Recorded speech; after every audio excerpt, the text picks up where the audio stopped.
Hi, good morning and good afternoon, and I think good evening to some of you. Apologies that we're starting a little bit late, but per usual, I think in this Skype world or Zoom world, we had a little bit of technical difficulties, but we're really pleased to have everyone now on the line. And welcome to the Intergenerational Dialogue on bringing children and young people into the decade of action and delivery. I'm Shannon O'Shea, I'm from UNICEF, and I'm the team leader for the Public Partner Advocacy, Visibility, and the SDGs. And I've been involved in the SDGs for quite some time, actually when they first started being negotiated now, several years ago.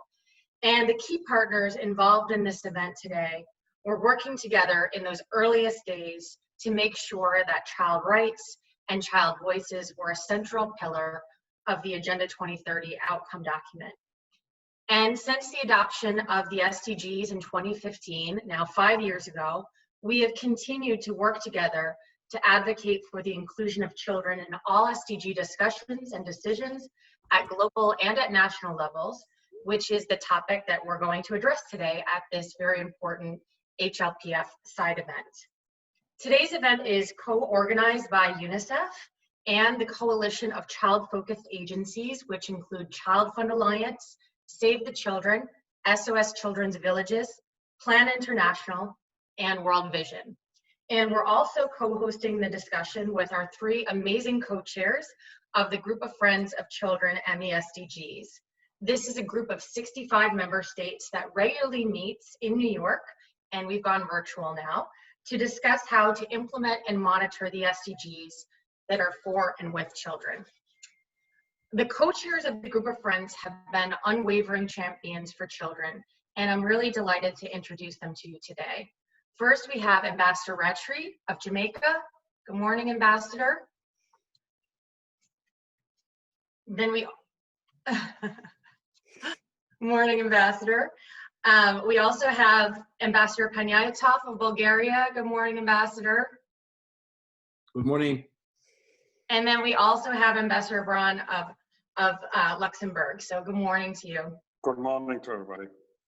It's a real honor to have this event come to life with you as a culmination of all of the amazing advocacy work that you and the Group of Friends have done to make the UN a space where child and youth voices are heard and also welcomed. I'm also really happy to have our distinguished guests today, which are the 5 child and youth representatives from around the world that have been learning about and taking action on the SDGs. So first, I'm happy to welcome Zara. She's 13 years old from Indonesia. Hi, Zara. Joanna, 16 years old from Mozambique. Nisha, 17 years old from Nepal. Hello. Alexa, who I believe is celebrating her 15th birthday today. So happy birthday, Alexa. And she's from Mexico. I hope this is a fun start to your birthday. And we have Melly, 21 years old from Albania. So shortly, I'm going to give the floor to Melly, who's going to explain a little bit more about the importance and format of this intergenerational dialogue. But I wanted to make one final point first. Last year at the High Level Political Forum, we witnessed the strongest level of child participation for any HLPF that has occurred. And it was also the year that we celebrated 30 years of the Convention on the Rights of the Child. The former president of ECOSOC, Ambassador Inga King, who presided over last year's HLPF, called on member states to make this unprecedented child and youth participation at the HLPF, quote, the new normal at the UN. And all of us who are organizing this event are committed to heeding that call now and in the future. Of course, there's always room for improvement, but it made a difference seeing children and young people from every corner of the world in the corridors of the UN last year, and it also sent a strong signal that progress is being made. This year, we need to work even harder and be more creative in seeing that the COVID-19 crisis does not stall progress, but rather that it underscores the importance of strengthening meaningful child and youth participation and working across generations to build resilience and solidarity to achieve the SDGs. We need this now more than ever. Well, we wish we could be hosting you at the UN in person. A silver lining, when we don't have technical difficulty, of course, is that many children don't have the opportunity to travel to New York to participate in events at the UN.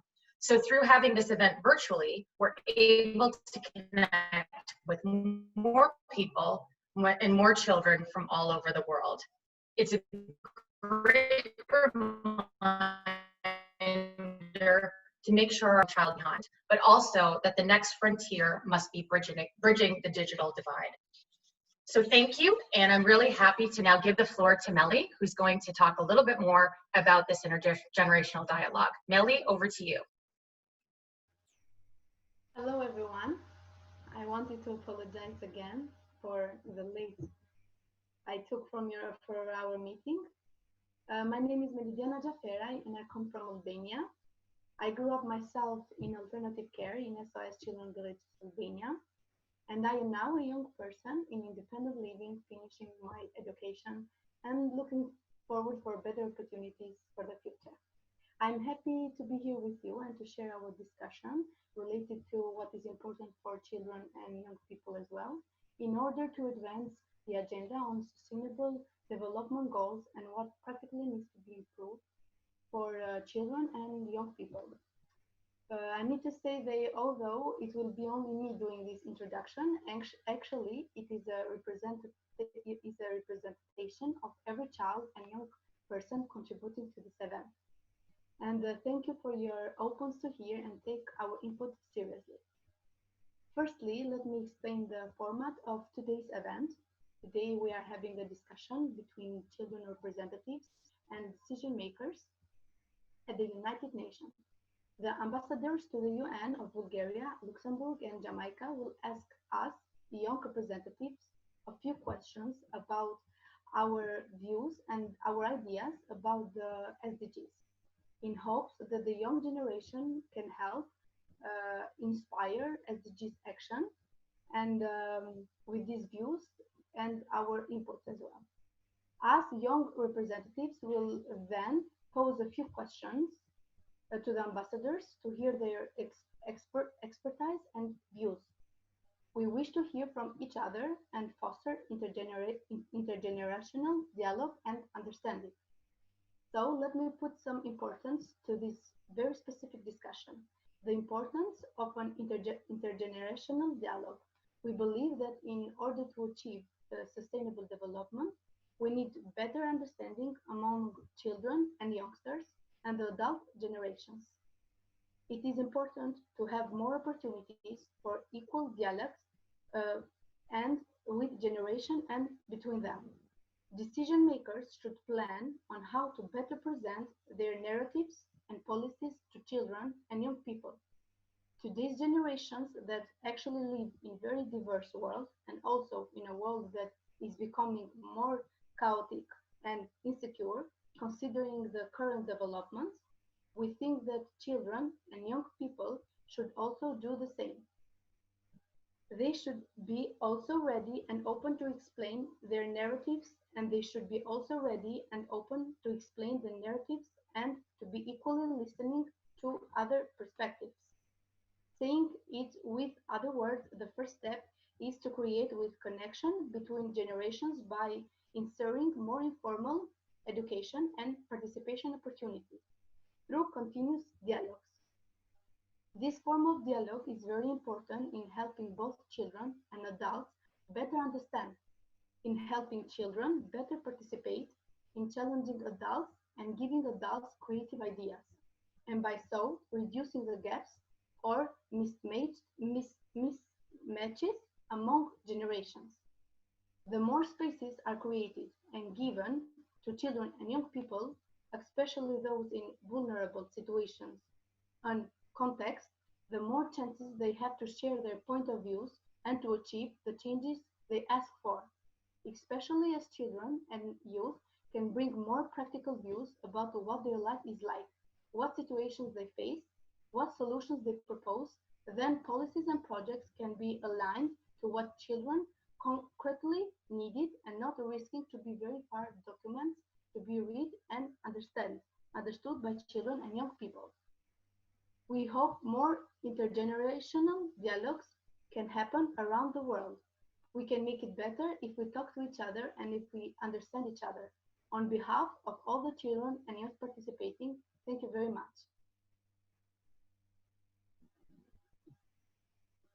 Thank you so much, Melly. And without further ado, I am pleased to hand the floor to the ambassadors to give a little bit of a history and summary of what the Group of Friends of Children and the SDGs does.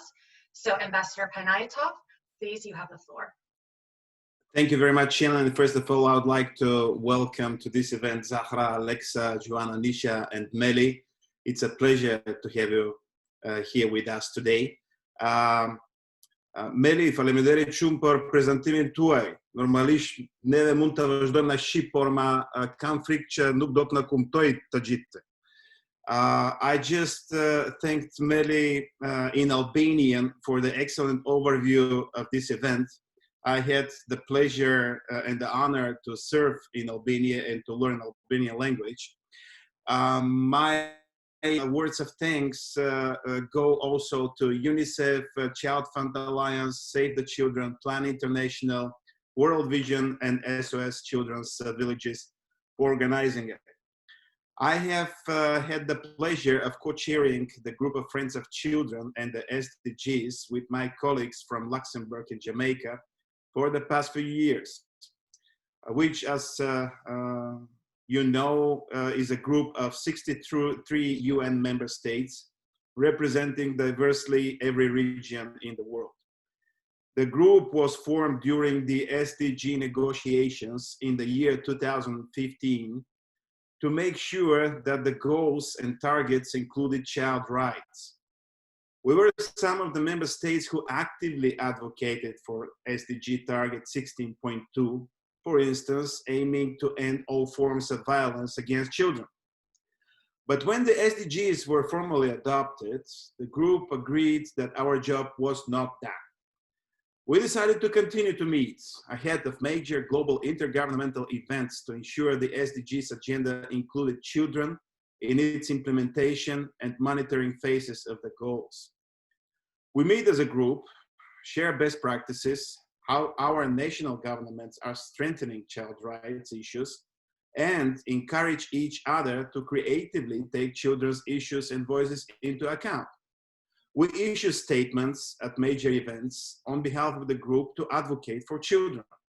We take leadership during major UN events, such as the 30th anniversary of the Convention on the Rights of the Child, the procedures of which I co-facilitated last year in my national capacity. Some of our most important and impactful meetings as a group take place when children and youth come to brief us and give us concrete ideas as to how we can better listen to them and act with them. It is one of the reasons why we are glad to have the opportunity to talk to all of you today. As a co-chair of the Group of Friends, and I believe to be speaking on behalf of all my colleagues as well, I have borne witness of how much influence child participation can have on bringing decision makers closer to the evidence that investing in children is central to sustainable development. We hope as a group to foster intergenerational solidarity, where young and old generations can better understand each other and work together. A good place to start is through intergenerational dialogue and discussion. So, without further ado, I will proceed with our discussion today. To begin, please, will each one of you first share with us how have you learned about and taken action on the SDGs? Zahra, can you please take the floor first? Zahra, you have the floor. Terima kasih atas pertanyaannya. Saya tahu SDG itu dari Save the Children, yang dimana saya ikut kegiatan Dewan Penasehat Anak Sepak Bola Berketahanan. Di DPA, saya mempelajari apa itu SDG dan apa kaitannya dengan anak. SDG dibuat untuk pemerintah agar situasi di negara tidak semakin memburuk, terutama bagi anak-anak. SDG yang terkait dengan hak anak, misalnya pendidikan, kesehatan, dan penghapusan kekerasan terhadap anak. Thank you, His Excellency, for the question. I have learned about SDG when I joined the Children Advisory Group on the Football for Resilience program by Save the Children. I learned about what is SDG and how it links to the children's right. SDG is made for the government so that the situation will not get worse, especially for children. All SDGs related to the child rights. For example, SDG 4, education, SDG 3, health, and SDG 16, ending violence against children. Aksi-aksi yang sudah saya lakukan, baik personal maupun kelompok, yaitu ikut menyuarakan tentang hak anak, seperti terlibat dalam diskusi dengan anak-anak Dewan Perwakilan Anak lainnya, bagaimana supaya teman-teman saya yang lain tidak berhenti sekolah. Kemudian hasil diskusi kami sampaikan kepada pemerintah Indonesia. Action that I've done personally and together with the group is being involved in discussion with other members of Children Advisory Group to prevent my friends from dropping out of school. Then we gave the result of the discussion to the government of Indonesia. Selain itu, selama pandemi COVID-19, saya bersama teman-teman juga membantu para keluarga tetangga yang kehilangan pekerjaan akibat pandemi COVID-19. Kami memberikan bantuan berupa makanan dan bahan-bahan pokok lainnya. Moreover, during the COVID-19 pandemic, together with my friends, I also helped my neighbors who lose their jobs due to the pandemic by giving the essential foods. Saya berharap pemerintah dapat memperhatikan anak-anak yang tinggal di pelosok daerah yang keterbatasan internet, agar mereka tetap dapat menjalankan pendidikannya secara layak. I hope that the government can pay attention to children who are in remote areas without the internet connection, so they still can get their education. Thank you. I thank Zahra very much for her intervention. And now I pass the floor to Alexa. Alexa, you have the floor, please. Good morning. Well, I started in 7th grade. I began to take a class called LSGI, which means Leadership Skills and Global Issues. Our teacher educated us in many world issues and of course the UN and its 2030 agenda. This was a brand new topic for us and deeply engaged me and a lot of my fellow classmates, and it impacted our life. We were asked to work all year long with the SDGs in class, as well as to create new projects and solutions for our community and school, engaging us, challenging our creativity and skills. In class, we did research projects, essays, and other fun activities. After I was taught about the United Nations Development Goals, I instantly became more involved in the subject. Over time, I began to investigate more on the subject. And also, apart from the projects that we did at school, these as well happened to many kids of my class, and it actually impulsed me to take action. I and many others slowly changed our lifestyle and ideologies. I started to be more conscious about world problems such as the excessive plastic I and my family use every day, about racism, which many people experience every day, and many other issues, including air pollution, climate change, gender inequality. These happened to many kids in my school. I was impulsed to join a government program that it's called Ambassadors of San Pedro, which it basically builds on, they engage children in the SDGs in my local community, and they make us, well, they basically, what they do is that the program requires a selected young people to work together with the SDGs for the common good of San Pedro, which is my local community. Unfortunately, I didn't get to be an ambassador, but I got to be a candidate. And inside my school, I have worked in other projects, and this has been life-changing for me. Thank you.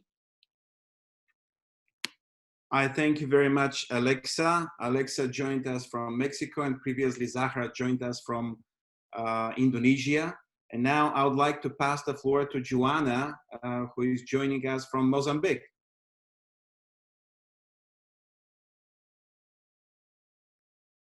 Joanna, you have the floor. Eu aprendi sobre a ODS através de encontros de debate promovidos pela Visão Mundial no Parlamento Infantil que faço parte, através de leituras, pesquisas sobre o ODS, televisão e na rádio.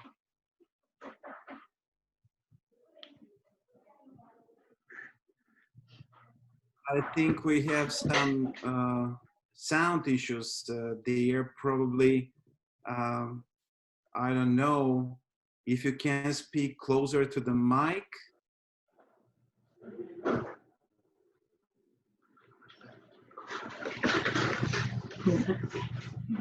Eu aprendi sobre as ODS através de encontros e debates promovidos pela Visão Mundial no Parlamento Infantil que faço parte, através de leituras, pesquisas sobre o ODS na televisão.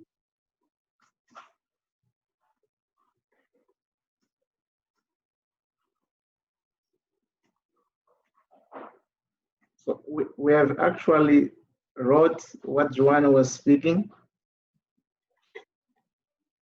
Can you share it with us, please?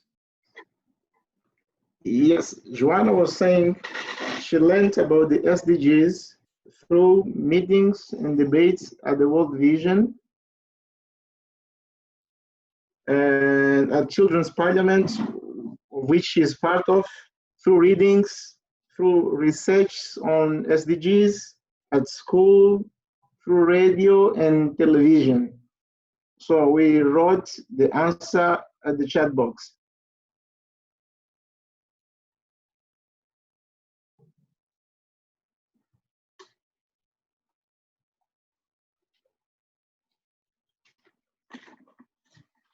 Yes, we heard that loud and clear. I think Joanna can continue.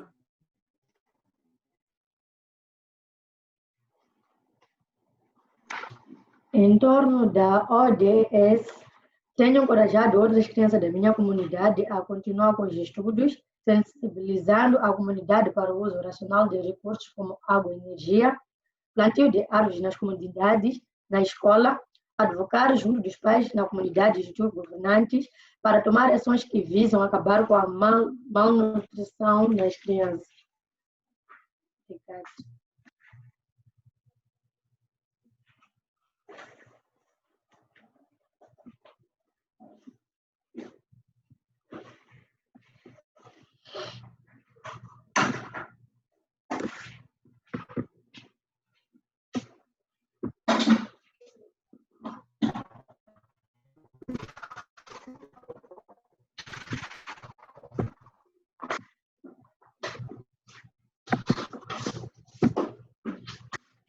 I can't hear the translation.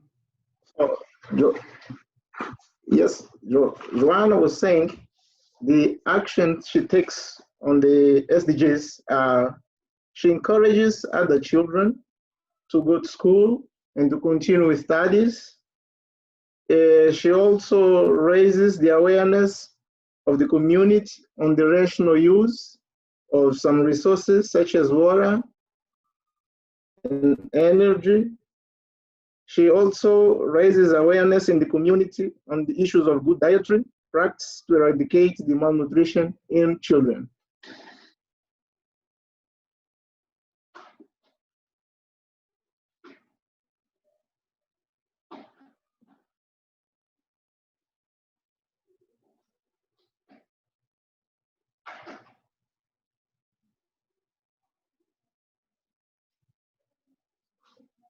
Yeah, we heard the translation.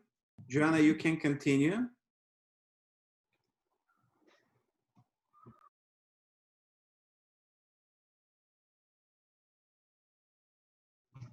Por agora é tudo. She says it's all she had to share for now. All right. I'd like to thank Joanna. She joined us from Mozambique. And now I pass the floor to Nisha, who is going to join us from Nepal. Nisha, you have the floor. Thank you, sir. Good afternoon, everyone. The first I heard about SDGs was when I used to study in grade 8. I was 14 years old. It was included in our school curriculum at that time. I'm taking action in my own life too. Me and my youth group conducted a street drama. It was related to child marriage. It is about gender equality. It falls under the goals number 5. Through my youth group, we can discussion on the issues of child rights. In case of child marriage, we also refer the cases to police and local stakeholders to prevent it. Even among our friends, we discuss about negative effects of child marriage as well. Thank you. Thank you, Nisha. And now I pass the floor to Meli again from Albania. Përshëndetje ambassador, faleminderit për përshëndetjen që më fut. I just said hello to ambassador in my language in Albania. Well, I have been informed before by the discussions and projects we have had. We have undertaken by SOS Children with Disabilities here in Albania. Also, before the SDGs were set, they were a group of young people being involved and asked about the new SDGs within the post-2015. And now we are a group of young people in care in process of getting more informed about SDGs. We are making discussions in order to influence our policies in governmental level to take actions with focus on SDGs and what strategies to use to reach the goals. We are still in process to getting to know, to understand, to act, what we can do to everything. We are still in process with the group. Thank you. I thank you very much, Meli, and I appreciate your greetings. And now I pass the floor to my co-chair, Ambassador Rattray from Jamaica. Thank you, Georgi. And let me just say good morning to everybody, especially Meli, Zara, Alexa, Joanna, and Nisha. It's great to hear the different ways in which you all are each taking action in your own lives. So Zara, I'm curious to hear, which SDGs do you think your community needs to take stronger action on? Terima kasih atas pertanyaannya. Menurut pendapat saya, 17 golongan goal SDG tersebut saling terkait. Dan SDG 5 tentang kesetaraan gender, terutama terkait dengan perkawinan anak, perlu mendapat perhatian dari masyarakat di negara saya. Karena itu terkait juga dengan goal yang lainnya, seperti kemiskinan, kesehatan, dan pendidikan yang berkualitas. Thank you, His Excellency, for the question. In my opinion, all the 17 goals are interrelated. I see that SDG 5 on gender equality, especially related to the child marriage, needs more attention from the community in my country, because it is also related to the other goals, such as poverty, health, and quality education. Di Indonesia, pada tahun 2018, 1 dari 9 anak perempuan berusia 20-24 tahun menikah di bawah usia umur 18 tahun. Totalnya sebesar 1,2 juta perempuan. Selama pandemi, angka perkawinan anak menaik, yaitu sebesar 24.000 kasus, menurut Kementerian Pemberdayaan Perempuan dan Perlindungan Anak. In Indonesia, in the year of 2018, there are 1 out of 9 young women aged 20 to 24 years old who got married before the age of 18. The total number is more than 1.2 million girls. During the pandemic, the number of child marriage has increased by 24,000 cases, according to the Ministry of Women Empowerment and Child Protection. Ada beberapa penyebab perkawinan anak. Salah satunya yaitu karena perekonomian keluarga yang sulit atau kemiskinan, sehingga para orang tua tidak bisa memenuhi kebutuhan dasar anaknya dan banyak anak yang dipaksa menikah oleh orang tuanya. There are several causes of child marriage, one of which I know is because of family economic situation or poverty, such as being laid off during the pandemic COVID-19 that make them cannot meet the basic needs of their children, and many children are forced to marry by their parents. Seperti yang terjadi pada seseorang yang saya kenal. Sekarang dia berumur 19 tahun.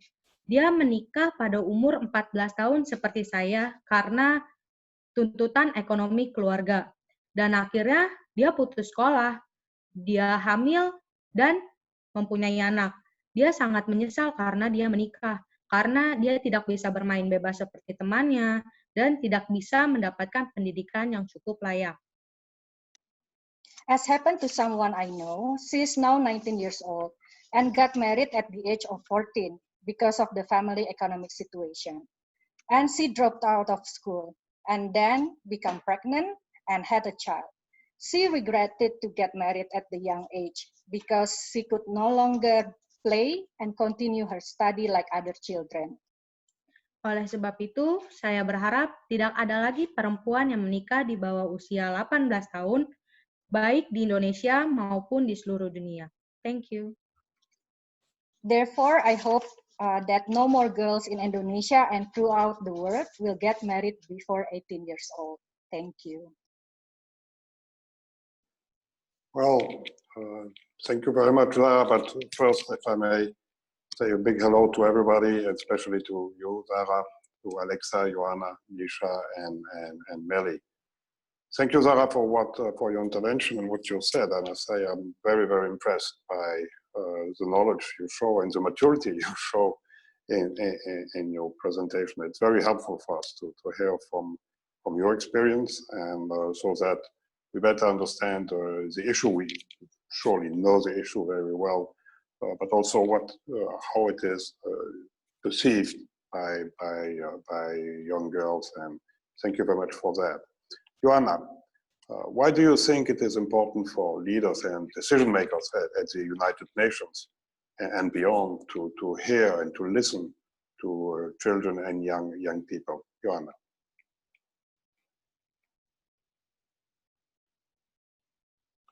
We don't hear you.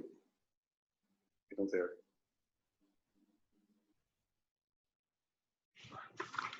É importante que os líderes e decisores na ONU e no mundo lá fora escutem as crianças e jovens para conhecer as suas aspirações, preocupações, necessidades e considerarem na tomada de decisões que sejam inclusivas e benéficas para todos os segmentos da sociedade. I think it's important for leaders and decision makers at the UNO, at the UN and beyond to hear from children and young people, to know their aspirations, their worries, and their needs, so that they can consider in the decision-making process. So in order to make inclusive policies that benefit all segments of the society. Pois nós precisamos de mais políticas que beneficiem e defendam os interesses das crianças e jovens. Because as children and young people, we need more policy that benefits and defends our interests. Thank you. Well, thank you very much for that, for your intervention. And Millie, what do you think? You need to hear from children and young people for decisions you are making for them, because your decisions have direct effect on their future, our future. They want to be heard. That's why they believe that participation is important and can make a change. They discuss all their issues through participation and deliver the message to you for help. Well, you have to know all of our problems, but also you can influence for us to be heard. Vulnerable groups of our community have the bigger problems, but they have less access to be heard, represented, and to be held accountable for. Thank you. I thank very much Joanna and Meli for their responses. Yes, indeed, it's very important to hear the children's voices so we can formulate better policies to benefit their interests. That's a very precise answer. I can assure you that at the United Nations, we as co-chairs of the group of friends, we work to improve the meaningful participation of children and young people at the global level, since the UN is a global universal organization. But don't forget that we are also part of our national governments. I'm part of the Bulgarian government, Ambassador Brown is part of the government of Luxembourg, Ambassador Rattray is part of the government of Jamaica. So we have national constituencies of children. And to that end, I'd like to ask Alexa, what can your local or national government leaders do so as to bring child and youth voices into decision-making process? Alexa? Well, I think, in my opinion, to be able to bring every child's voice into the UN's decision-making process is by first teaching them about what is the UN and the SDGs. One of the best ways to incorporate voices of children and youth into the decision-making processes is to adopt the United Nations Sustainable Development Goals as part of the education received in school, or implement them in the education children receive, as in my experience. Because if we allow students or young people and children to communicate, express, and share their ideas about what is being done in my local community to support the SDGs and other major problems that we have here, they would be able to reflect on other problems within the local community and in my country. And then there would be more of a demand for the voices of young people, and leaders would take young people's opinions as seriously as adults. Learning about global issues is important, but so is taking local action. In many ways, people's lives are most impacted at local level, so it's important to be engaged in local processes too. I would like to mention again that there was a very good program in my local community called San Pedro that builds on SDG education and further engages children in the goals. I applied for this government program in which children and young people can become young ambassadors for the municipality. Unfortunately, I was only able to be a candidate, but however, the process was very challenging and I learned a lot from that. This program requires the selected young people to work together with the SDGs for the common good of San Pedro. Young ambassadors throughout the programs can support and disseminate information about the SDGs in our community throughout projects and campaigns. Young ambassadors experiment and brainstorm with other children on how we can use the SDGs to address some of the problems that my local community has. This is a great example of local government supporting child and youth voices and ideas in decision-making processes. And I think if our government and local communities could apply similar programs or campaigns, it would be super helpful, since I think that they are actually making us feel that our voice is very important and that it can be taken for decision-making processes. as I had the opportunity to experience. Thank you for that, Alexa. One of the things, that troubles us is all the barriers for children and young people to meaningfully participate. And for some of the most marginalized children, these barriers are so much bigger than for other children. Nisha, what can decision makers do to include young people who might not typically have such opportunities? For example, young people that live in poverty, or young people with disabilities, etc. What do you think?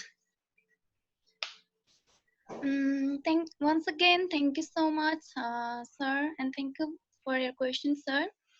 I think government has to make a specific plan and policies for youth with disability or from poor families or from LGBTIQ community. They also have to implement them. And especially for youth from poor family and rural areas, should be provided with training and workshop to increase their capacity to participate. And next, the decision maker must have regular meeting with representative of marginalized youth group to discuss their needs and develop program focused on youth with diverse background. And the next, the government should do schools and college awareness program on their planning process also, so that youth can share their views. And lastly, the most important is the policy makers have to be honest. They must change their attitude and behavior towards youth. So the leader must engage in dialogue with youth themselves so that they understand the real problem that we face. Thank you so much. Well, thank you very much, Nisha. Our last question goes to all of you. What is one thing the three of us, the three co-chairs of a group of children, can do to support each of you in your work? First, Mary.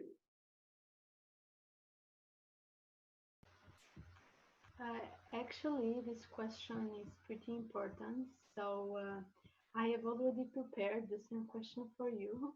So I will go for it later. Okay, thank you. Zaha, what do you think?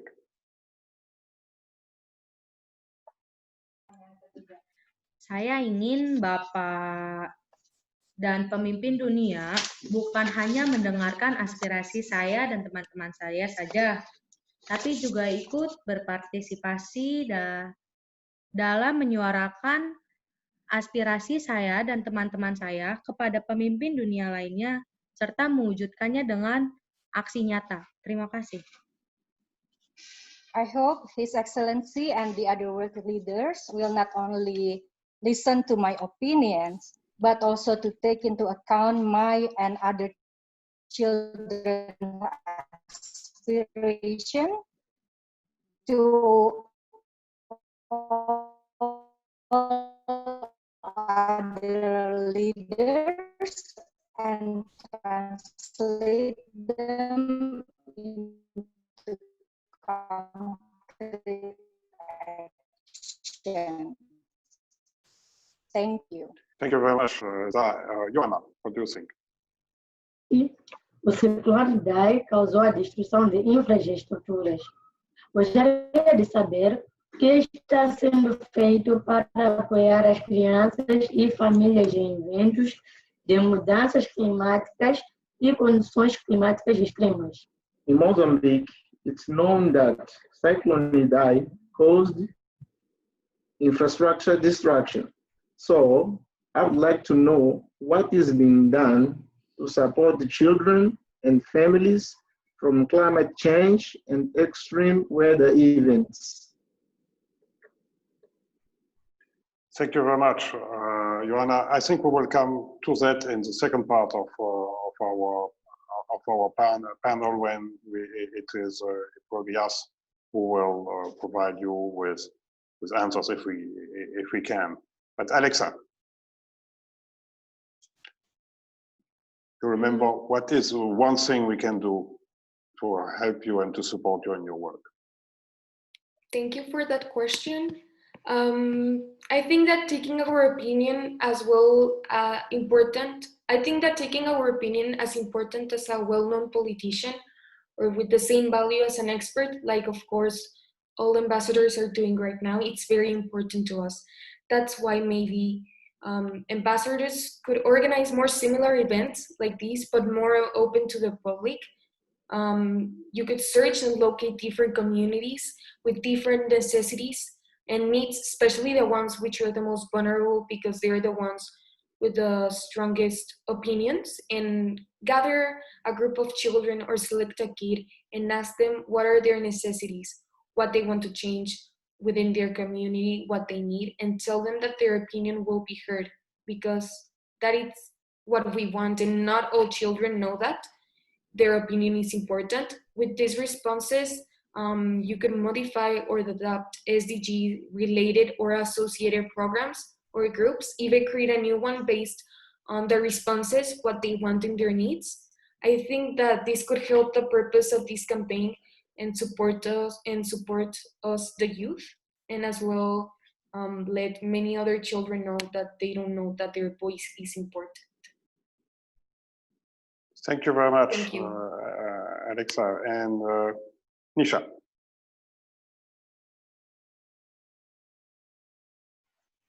Thank you for that question, sir. Well, in my opinion, you can encourage young advocates like me to do better in our respective field. And you can also empowering us and giving us more knowledge through different workshops, and also guiding us to the right path, mentoring us and helping us for our advocacy work, and suggesting the government to recognize the importance of youth advocacy. Thank you.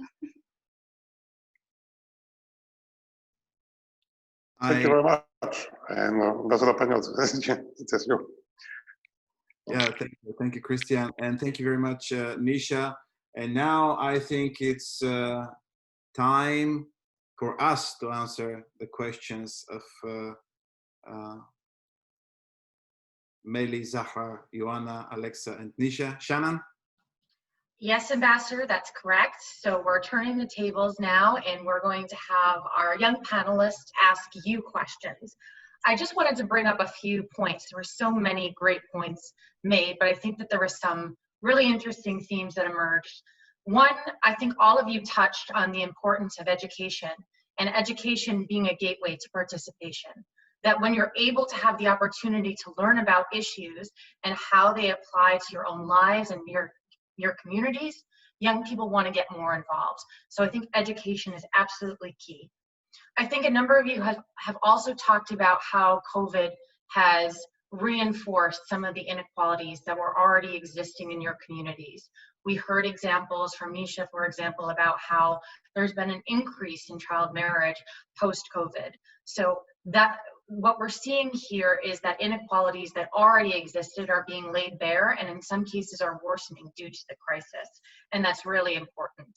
And as we go into the questions, I just wanted to also give two quotes that really stuck out to me. One is from Meli, who said, "Your decisions have a direct impact on our future." And the other was just from Alexa, who said, "Value our opinion like it's an expert." So I think that what the message here is, it's not just a nice thing to do to hear from children and young people. It's actually really important to be able to make informed decisions, and in turn, policies and practices and activities that actually are the most impactful and the most essential for children. So with that, I'd like to turn it over to our young people to ask questions of the ambassadors. And Alexa, we will start with you.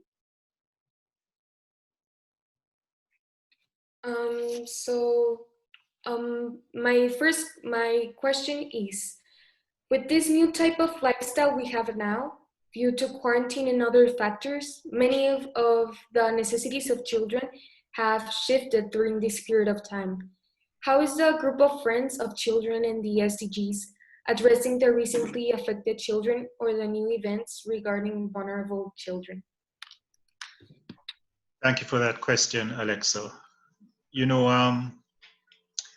one of the really cool things about the group of friends of children and the SDGs is that we, as representatives to the UN from various countries, we are able to get people with expert knowledge to come and meet with us. I mean, everybody is busy, so sometimes it's difficult to get meetings, but as UN representatives, it's not so difficult for us to get people to meet with us.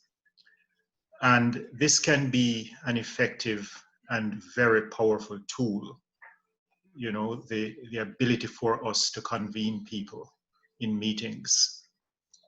So at our last meeting, we invited the UN Special Representative on Violence Against Children to our meeting.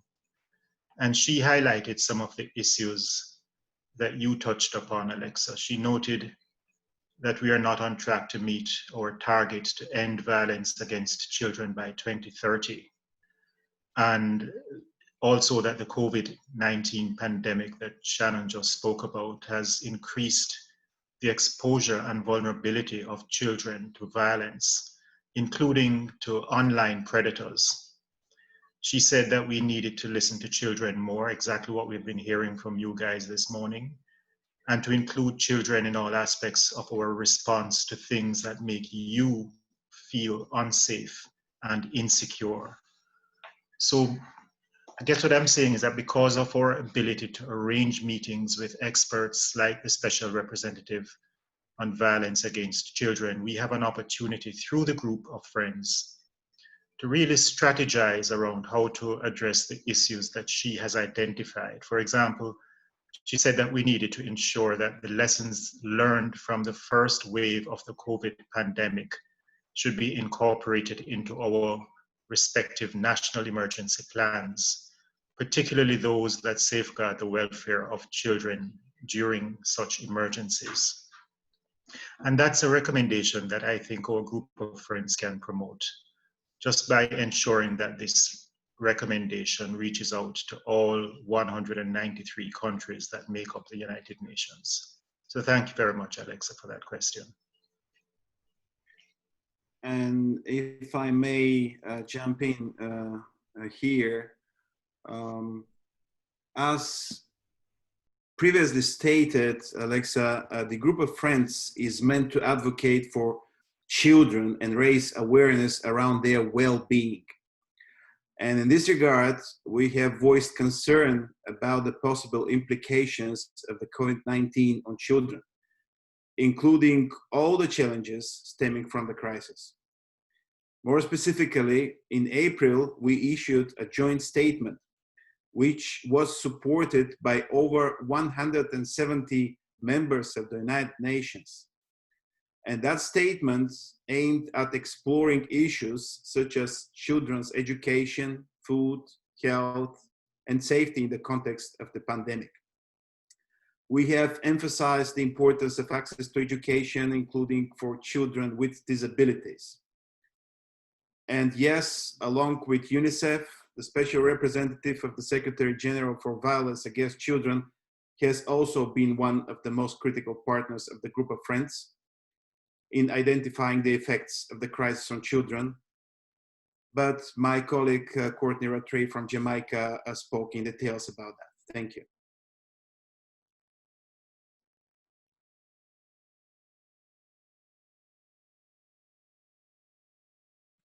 Thank you. And Zara, I believe that you have the next question for the ambassadors. Bapak Duta Besar yang saya hormati, saya sangat peduli dengan SDG 5, yaitu tentang kesetaraan gender. Sebenarnya saya suka bermain bola, sementara sebagian besar orang di komunitas saya mengatakan bahwa sepak bola adalah olahraga untuk laki-laki, bukan untuk perempuan. Pertanyaan dari saya yaitu, bagaimana Bapak memastikan bahwa anak perempuan dan anak laki-laki memiliki hak yang sama? Terima kasih. His Excellency, I'm passionate about gender equality, SDG 5. And actually, I like playing football. While most of people in my community say football is a sport for boys, not girls. My question is, how do you ensure that girls and boys have equal rights? Well, thank you very much, Sarah. When it comes to SDGs, we often say, leave no one behind. This means that achieving the SDGs require progress for everyone, everywhere. But too often, women and girls like you are left behind. Shocks like the COVID-19 pandemic worry me about a reversal that we made in improving girls' access to education, reducing child marriage rates, which you spoke at length before, and also gender equality improvements. You mentioned that people in your community say that football is not a sport for girls. A lot of gender equality work hinges on sensitizing society to recognize, unlearn, and address gender-based discrimination. Society and countries must need to reckon with social conceptions of masculinity, or which can fuel harmful gender norms for both girls and boys. There are many interventions to help combat the gender inequality. Sorry, in my country, we focus a lot on access to education and workplace equality and equal pay, actually, also, so that mothers can thrive in their jobs equally to their the fathers' male counterparts. This has a positive influence with time on generations who witness positive gender norms in their household, home, in school, and in workplace. Overall, a good place to look for ideas and solutions are girls themselves, like you. Girls-led movements also help advocating for the end of child marriage, gender-based violence, and other issues. Just look who is participating in this event today, girls dedicated to a better future for themselves, but also, I think, for everybody. So thank you very much for your question. Thanks for your question as well, Zara. You know, I like football too. I should say I love football. But the football that I love is what is known in the United States, where I live, as. But it doesn't matter whether it is soccer or American style football. I agree with you that girls and boys should enjoy equal rights. The unfortunate reality, however, is that those who feel they should have equal rights are usually not given their rights without a fight. They have to demand their rights as something that they are entitled to, not something that they are given as a favor. In sports, you know, there are many examples of athletes that have become champions of the cause of equal rights. I can think of Billie Jean King, who is an American tennis player that was the best player in the world, I think long, long before you were born. And she's famous for her activism and for pressing on the need for equal rights. And she's as famous for this as she is for the amount of trophies that she won on the tennis court. And even today, I don't know if you've heard of Megan Rapinoe, the current face of the United States women's soccer team. She's leading the effort in this country for women soccer players to receive equal pay to men soccer players. But you know, Zara, you don't have to be a superstar or a superstar athlete to be an effective champion for a cause. Just look at Greta Thunberg from Sweden and what she has been able to do on climate change, for example. Children and young people can make a real difference on these issues. Just by being with us today and raising such questions shows that you are engaged. Events like this can help you to build a network of like-minded people, people that agree with your points of view from all over the world, and you should really get together with these people and organize and strategize about how to make the change that you want to see. It doesn't need to be a huge project, but you know it needs to start somewhere, and you can be that spark that lights it. So thank you. Great, thank you so much, ambassadors and Ambassador Rattray. I really like that phrase, rights are not something that's given as a favor. I think that's really, really important to bear in mind. Joanna, do you have a question for the ambassadors? Over to you. A minha questão é sabido, pois, que em Moçambique o ciclone Idai causou a destruição de infraestruturas. Gostaria de saber o que está sendo feito para apoiar as crianças e famílias em eventos de mudanças climáticas e condições climáticas extremas. In Mozambique, it's known that Cyclone Idai caused infrastructure destruction. So I would like to know what is being done for children, families from climate change and extreme weather events. All right, thank you very much, Joanna, for your question. As you know, Joanna, Agenda 2030 recognizes children and young women and men as critical agents of change. And in this regard, we are witnessing how young people are demonstrating ownership and leadership on numerous issues, but most visibly on climate change. I would even go further by saying that young people have spearheaded the global climate change agenda. Thus, you children, are providing us with more legitimacy to further enhance cooperation on this subject. In the last decade, there have been numerous initiatives on the topic, ranging from conventions to other agreements. Therefore, Joanna, in order to answer your question in a nutshell,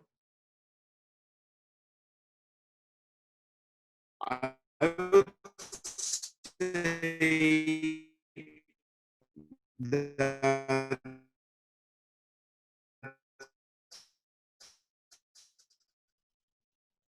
the members of the United Nations are permanently negotiating how to limit the effects on climate change and extreme weather. Question, Joanna.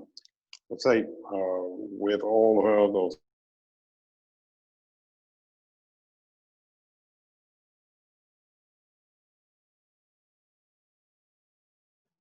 Ambassador, you muted yourself by mistake. Thank you.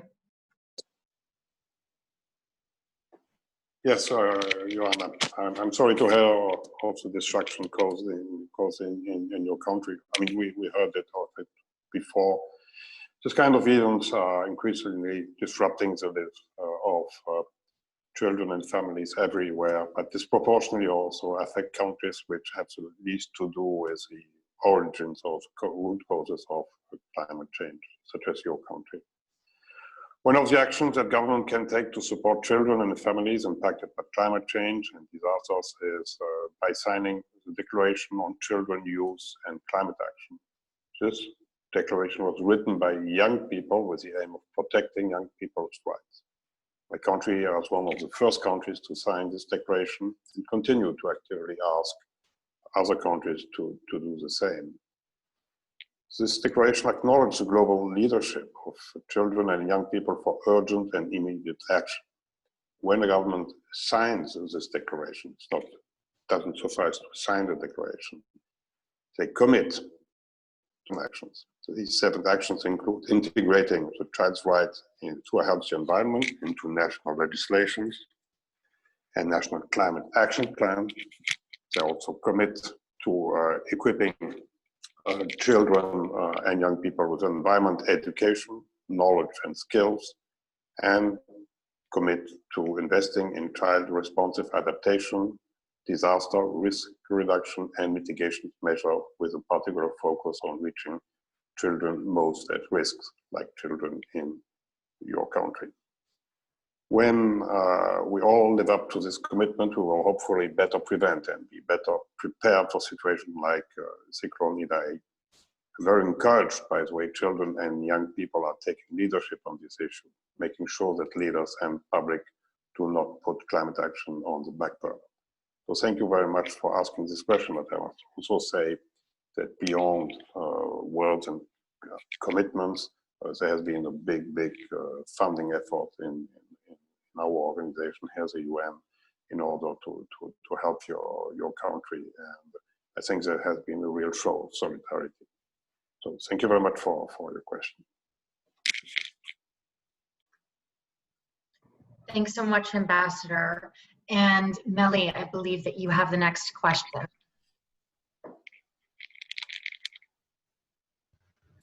Yes, my question for you is, from your level and positions, what opportunities can you generate and create so that children and young people inputs, especially those in vulnerable situations, are collected and reflected and heard?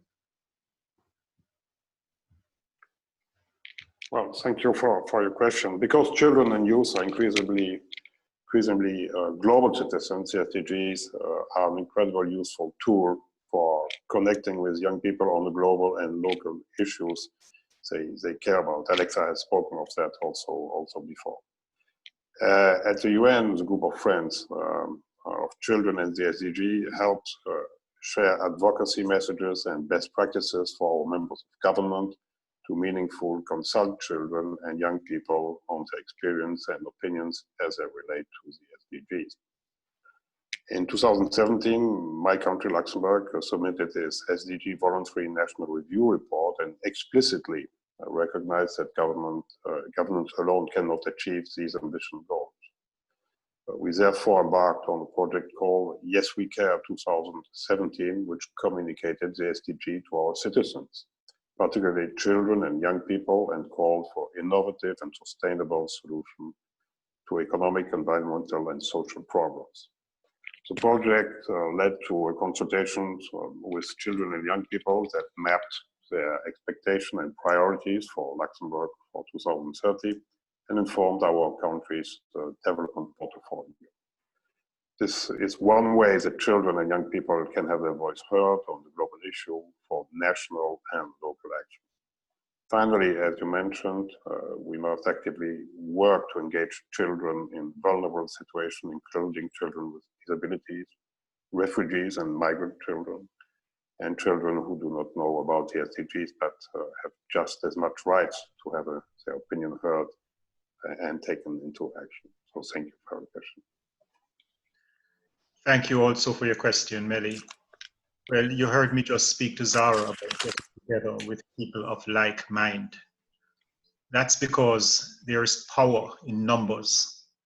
But to get this type of power, the power to influence change, you need to mobilize, just like what you see happening now in cities across the world, where young people are demonstrating for racial equality and social justice. But apart from mobilizing, you also need to develop partnerships. One of the most effective partnerships that I benefit from is the partnership that I have with UNICEF through our group of friends of children and the SDGs. UNICEF is such a credible and well-known organization that they are able to organize events in which children from across the world are at the center. They're really committed to providing platforms of all types where the voices and views of children are heard. Just look at this morning, this intergenerational dialogue is one such platform, which wouldn't be available to me were it not for my partnership with UNICEF and with child-focused agencies through the group of friends. So thank you for that question. Thank you so much, ambassadors. And last but not least, we have our final question from Nisha. So Nisha, over to you. Thank you, Simon, for your opportunity. I want to ask, why is it important for you to talk to youth like us in an event like this today? Well, Nisha, thank you very much for the question. This is the question of the questions, actually. But as I stated before, children and young people have been recognized as agents of change. Therefore, It would not be an exaggeration to say that you are our main constituency when discussing children's rights in the world of tomorrow. I often hear people saying that we should give children a voice, but I find this statement incorrect. Children have a voice.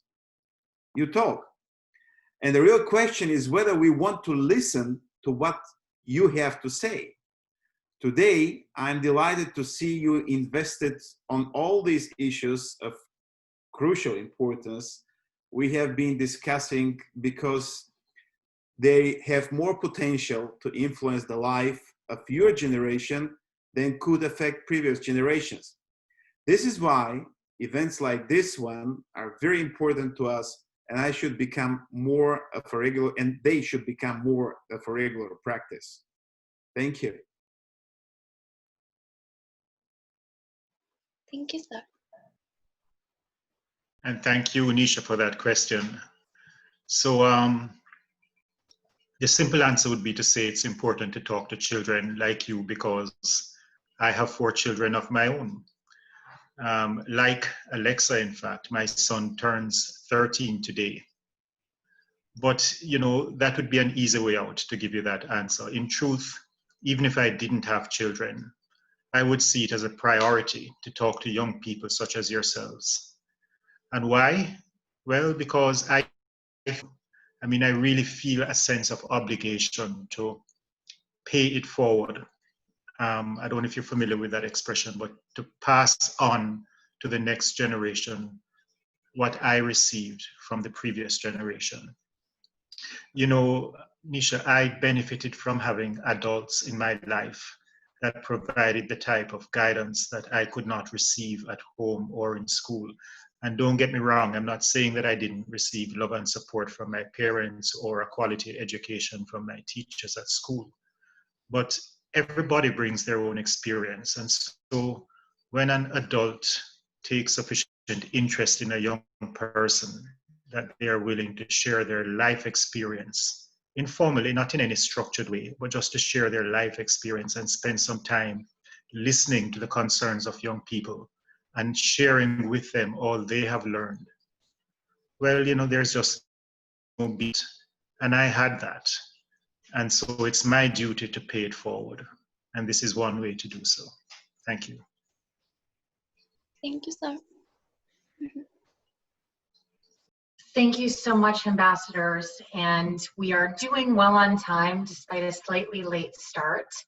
I'm going to wrap up with a conclusion, though it's really hard to capture the breadth of all of the amazing points that were made by our young women leaders and also the ambassadors. But I'm going to try to focus on 3 things. One, there's been so many questions in the chat and things that we couldn't necessarily get to. There were at one point over 200 people that were on the line, which I think just demonstrates the incredible demand and interest that there is in hearing from young people and hearing from their ideas. And as Ambassador Peña-Taf, you said, you have a voice. The question is whether or not we will listen to it. And I think that we've come a long way from when the SDGs were first being negotiated. And I can tell you, since I was also at the beginning of that process, there wasn't a lot of space necessarily to be hearing from children and young people. They were thought of as beneficiaries of development, but they weren't necessarily being talked about as agents of change and as activists and as partners or as experts in their own lived experience. And that has changed rather dramatically thanks to the efforts of the ambassadors that we have on this call, other countries that have been real champions for children, the child-focused NGOs that are always working together with UNICEF and with other partners to be able to bring more and more child voices into this. But I think, as one of the people in the chat mentioned, what is meaningful child participation? And meaningful child participation doesn't end with meeting. That's tokenism. So I think what is important is that we are constantly using what we hear from young people to be able to influence our own policies, whether that's in UNICEF, our own internal policies and practices, whether that's in NGOs and also in governments. So how do we take what we've learned from all of you young people today and apply it to make our own plans and actions better and more informed? I also think that it's been brought up that some of the most effective dialogue starts at the local level. Alexa, I think that you spoke quite passionately about what an influence the Young Ambassadors program that was initiated by your own local government had on you.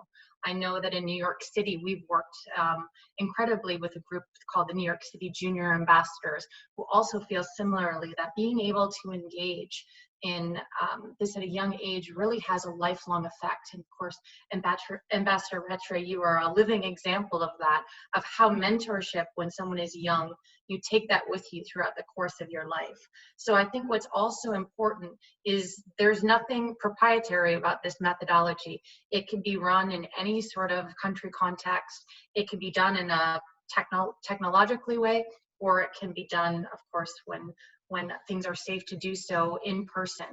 And that's also a way to ensure that people that don't necessarily have the opportunity to be able to participate in big global events like this, to be able to reach those people that are in local communities, people living in poverty that can't travel, people that might have language barriers, and being able to participate in a global meeting. So I think it's really important, and one of the things that I would urge all of you that are on this call today is to think about how you might be able to replicate similar dialogues in your own countries and in your own cities. Finally, in terms of what we will do with this, we will have a summary of this dialogue, and we will be sharing it with everyone that was able to participate in this, and also people that weren't. We think it's incredibly important to share this information with all of the partners and also decision makers in what young people are saying and how they can include young people's voices in their own processes. So I want to just say again, thank you so much to the 3 ambassadors. This was such an amazing discussion, and we really appreciate your candor and your passion for the issue of children, child rights, and child voices. Thank you to our 5 Girl Power panel. You guys are the future. I know that it was pointed out that we had 3 male ambassadors that were the experts, and then 5 females that were the young leaders. But I think that shows that there's a shift that's happening, and 10 years down the road, we're going to see maybe all female ambassadors that are talking. I think that there is a real, part of this intergenerational dialogue is seeing right before our very eyes, how things are in fact changing. So also finally, thank you to the partners who helped organize this amazing event, the 5 child-focused agencies. It's been such a pleasure to be able to work with you on this, and also to work with you on everything that we do for the SDGs and child voices and rights. So thank you to everyone. If you're staying on for the rest of the HLPF, I hope that this was a good start to your day. And for those of you that are closing out your day, have a good night. And thank you again for joining. Bye, everyone. Bye. Bye.